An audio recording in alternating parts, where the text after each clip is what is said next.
La mort de George Floyd après une intervention policière à Minneapolis a créé toute une vague d'indignation, aux quatre coins des États-Unis, comme ici au pays.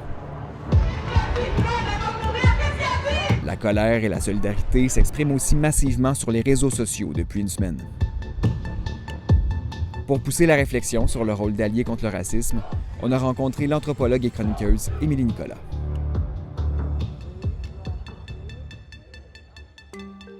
Se positionner comme allié, ça veut dire qu'on lutte pour une cause qui ne nous affecte pas personnellement. Ce n'est pas nous qui souffrons de l'existence du racisme.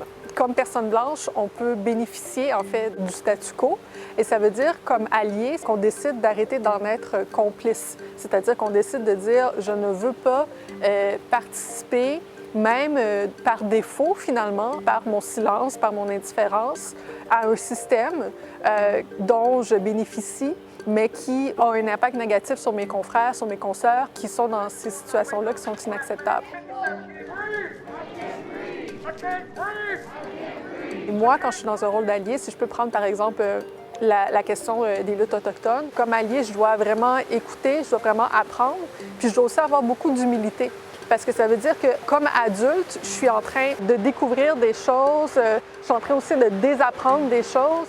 Ça me demande de mettre mon ego de côté et de toujours avoir cette posture-là de curiosité. Puis je pense que c'est ça aussi, être un allié, c'est de comprendre que quand on ne vit pas de certaines réalités, on n'a accès peut-être qu'à la pointe de l'iceberg.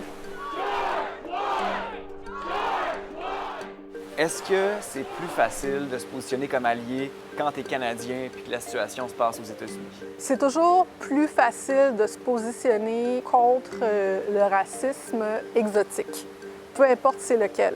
Par exemple, j'ai habité longtemps à Toronto. Si je dénonce le racisme québécois quand je suis à Toronto, il n'y a personne qui m'obstine. Tout le monde va en savoir plus. Mais la même chose quand il y a du racisme aux États-Unis, on aime ça en entendre parler. Pourquoi? Parce que c'est un racisme dont on n'est pas responsable. Puis c'est un racisme aussi dont on peut s'indigner sans avoir à soi-même faire des changements. Donc, c'est une indignation qui est à très faible coût. Ça rend cynique, peut-être un peu à la longue, mais je pense que c'est important de dénoncer ce mécanisme-là puis de dire, bien, si vous êtes si indigné contre le racisme, commencez par le dénoncer chez vous. C'est quoi l'importance du mouvement d'indignation qu'on voit ces jours-ci sur les réseaux sociaux?